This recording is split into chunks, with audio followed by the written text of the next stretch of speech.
Hello नमस्कार दोस्तों, स्वागत है आप सबका एक बार फिर से ट्यूटोरियल अड्डा में। आज की इस एपिसोड में हम लोग एक बार फिर से क्राउन बुक जीके की जो है इसमें से हम लोग 40 प्रश्न को देखेंगे। और जो हमने टॉपिक आज का चुना है वो है महाजनपद और मगध साम्राज्य और साथ ही साथ मौर्य साम्राज्य से। कुल 40 प्रश्न इसमें से बन रहे हैं। तो पेज नंबर 22 से लेकर 31 तक में जितने भी महत्वपूर्ण क्वेश्चन बन रहे हैं उन सबको हम यहाँ पर कवर करने की कोशिश करेंगे। तो जो लोग चैनल पर पहली बार आए हैं उनसे आग्रह करूंगा कि चैनल को ज़रूर सब्सक्राइब कर लें, बेल आइकन दबा लें ताकि हमारे वीडियो के सारे नोटिफिकेशन आप तक पहुंच पाएंगे। चलिए आज का हम पहला प्रश्न देखते हैं हम लोग। पहला प्रश्न है, किस बौद्ध ग्रंथ में प्राचीन 16 महाजनपदों की जानकारी मिलती है? 4 ऑप्शन दिए गए हैं आपको। बहुत ही कम समय में हम इस वीडियो को ख़त्म करेंगे। चलिए तो पहला आंसर दीजिए। दोस्तों इसका सही जवाब हो जाएगा अंगुत्तर निकाय। अंगुत्तर निकाय एक बौद्ध ग्रंथ है जिसमें 16 महाजनपदों की जानकारी मिलती है, जबकि भगवती सूत्र जो है एक जैन ग्रंथ है, इसमें भी 16 महाजनपदों की जानकारी उपलब्ध कराई गई है। नेक्स्ट क्वेश्चन, निम्नलिखित महाजनपद तथा उनकी राजधानियों में कौन सही सुमेलित नहीं है? दोस्तों इसमें सही जवाब हो जाएगा ऑप्शन डी। कौशल नरेश की जो राजधानी थी वो श्रावस्ती हुआ करती थी, जबकि चंपा जो है वो अंग महाजनपद की राजधानी हुआ करती थी। नेक्स्ट क्वेश्चन, मगध साम्राज्य का सर्वप्रथम उल्लेख किस वेद में मिलता है? इसका सही जवाब हो जाएगा अथर्ववेद। नेक्स्ट क्वेश्चन, प्राचीन मगध साम्राज्य में वैवाहिक संबंधों द्वारा अपने साम्राज्य का विस्तार किसके द्वारा किया गया था? सही जवाब होगा बिंबिसार। 3 शादियां की थी इन्होंने। नेक्स्ट क्वेश्चन, अवंती के खतरे का सामना करने के लिए राजगीर की किलेबंदी किसके द्वारा करवाई गई थी? तो राजगीर की जो किलेबंदी करवाई गई थी वो अजातशत्रु के द्वारा करवाई गई थी। नेक्स्ट क्वेश्चन, सर्वप्रथम पाटलिपुत्र को मगध साम्राज्य की राजधानी किसके द्वारा बनाई गई थी? तो दोस्तों इसका सही जवाब होगा उदयन। नेक्स्ट क्वेश्चन, किस मगध शासक के द्वारा अवंती को मगध साम्राज्य की राजधानी बनाया गया था? तो वो शासक था दोस्तों शिशुनाग। शिशुनाग एकमात्र शासक था जिसने अवंती को मगध साम्राज्य का राजधानी बनाया था। नेक्स्ट क्वेश्चन, निम्नलिखित किस शासक के द्वारा कलिंग को मगध में मिला लिया गया था?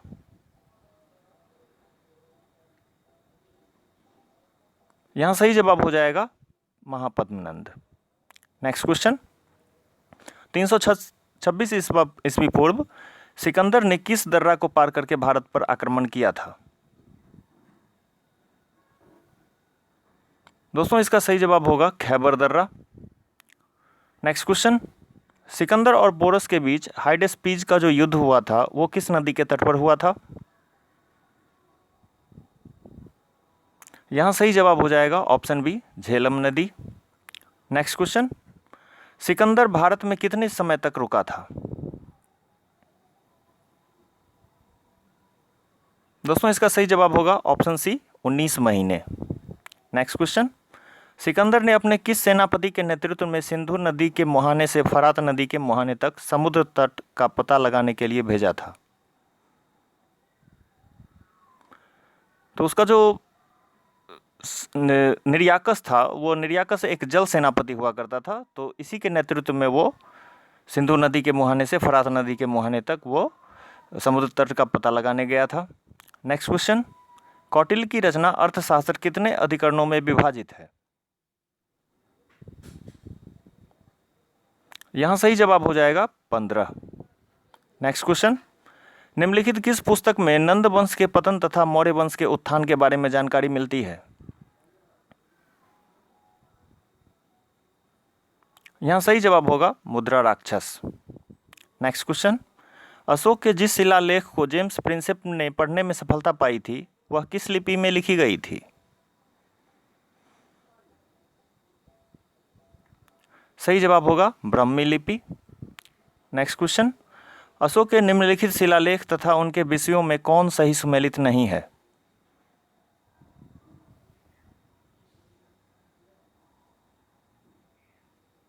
इसमें सही जवाब हो जाएगा दोस्तों ऑप्शन डी 13वां अभिलेख जो था शिलालेख वो कलिंग युद्ध का वर्णन उसमें किया गया है।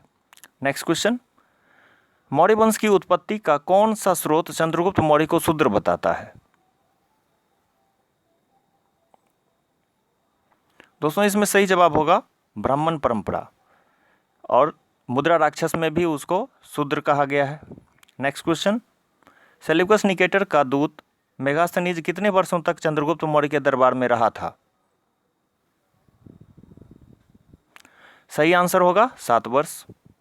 नेक्स्ट क्वेश्चन, चंद्रगुप्त मौर्य और सेल्यूकस के मध्य हुए युद्ध के बाद हुए संधि के उपरांत चंद्रगुप्त मौर्य ने सेल्यूकस को कितने हाथी उपहार में दिए थे?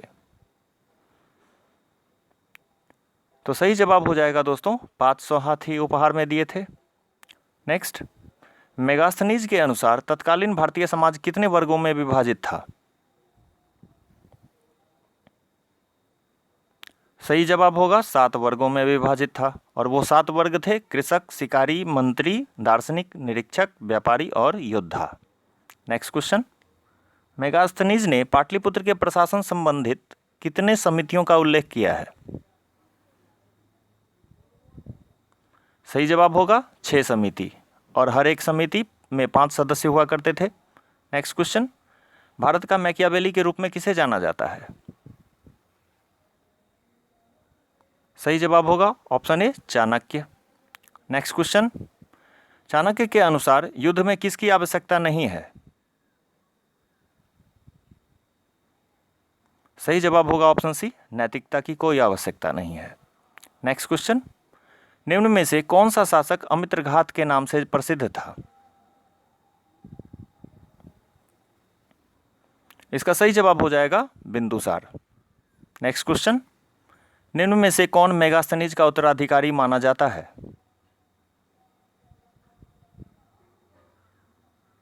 यहां सही जवाब हो जाएगा डाइमेकस।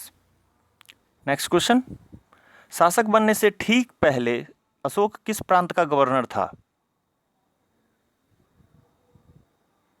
तो दोस्तों शासक बनने से ठीक पहले अशोक जो था वो उज्जैन का गवर्नर हुआ करता था, जबकि वो तक्षशिला और अवंती का भी गवर्नर रह चुका था। नेक्स्ट क्वेश्चन, अशोक ने श्रीलंका एवं मध्य एशिया में बौद्ध धर्म के प्रचार प्रसार के लिए किसे भेजा था? सही जवाब हो जाएगा ऑप्शन डी ए और बी दोनों, यानी महेंद्र उसका पुत्र और संघमित्रा उसकी पुत्री, दोनों को उसने श्रीलंका और मध्य एशिया में बौद्ध धर्म के प्रचार प्रसार के लिए भेजा था।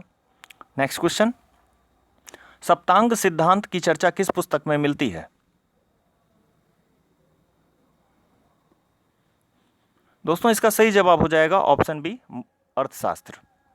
और सप्तांग सिद्धांत जो है वो किसके द्वारा जारी की गई है? कौटिल्य के द्वारा, और इस सिद्धांत में उन्होंने बताया है कि राजा सर्वोपरि होता है। नेक्स्ट क्वेश्चन, मौर्य प्रशासन में निम्न में से कौन कृषि विभाग का अधिकारी होता था? सही जवाब हो जाएगा सीताध्यक्ष। नेक्स्ट क्वेश्चन, मौर्य प्रशासन में निम्नलिखित प्रांत तथा उसकी राजधानियों में कौन सही सुमेलित नहीं है?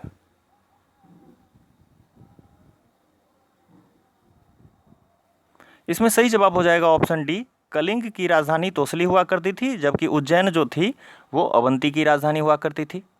नेक्स्ट क्वेश्चन, मौर्य प्रशासन में राजस्व वसूली का कार्य करने वाला अधिकारी क्या कहलाता था? तो दोस्तों सही जवाब होगा युक्तक, राजस्व वसूली कार्य करने वाला अधिकारी युक्तक कहलाता था। नेक्स्ट क्वेश्चन, मौर्य समाज में वह स्त्री जो घर से बाहर नहीं निकलती थी क्या कहलाती थी? इसका सही जवाब होगा ऑप्शन सी अग्निष्कासिनी। नेक्स्ट क्वेश्चन, गिरनार में सुदर्शन झील का निर्माण किसने करवाया था? इसका सही जवाब होगा दोस्तों ऑप्शन बी पुष्यगुप्त। चंद्रगुप्त मौर्य का सामंत था, चंद्रगुप्त मौर्य के निर्देश पर ही पुष्यगुप्त ने सुदर्शन झील का निर्माण करवाया था। नेक्स्ट क्वेश्चन, पटना के कुम्हरार स्थित चंद्रगुप्त मौर्य के राजप्रसाद से कुल कितने स्तंभों के अवशेष प्राप्त हुए हैं? सही जवाब होगा ऑप्शन सी 80 स्तंभ प्राप्त हुए हैं। नेक्स्ट क्वेश्चन, स्तूपों का सर्वप्रथम उल्लेख किस वेद में मिलता है? दोस्तों इसका सही जवाब हो जाएगा option A Rigveda. Next question, कथावस्तु की रचना किसके द्वारा की गई थी? इसका सही जवाब हो जाएगा दोस्तों ऑप्शन बी, मोगलीपुत्र तिष्य। नेक्स्ट क्वेश्चन, नंद वंश के विनाश में चंद्रगुप्त ने कश्मीर के किस राजा से सहायता प्राप्त की थी?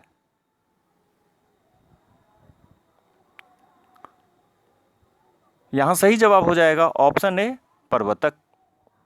नेक्स्ट क्वेश्चन, अशोक ने तक्षशिला में विद्रोह के दमन के लिए किसे भेजा था?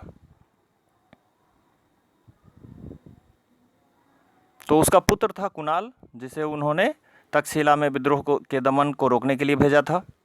नेक्स्ट क्वेश्चन, मौर्य काल में आम जनता की भाषा क्या थी?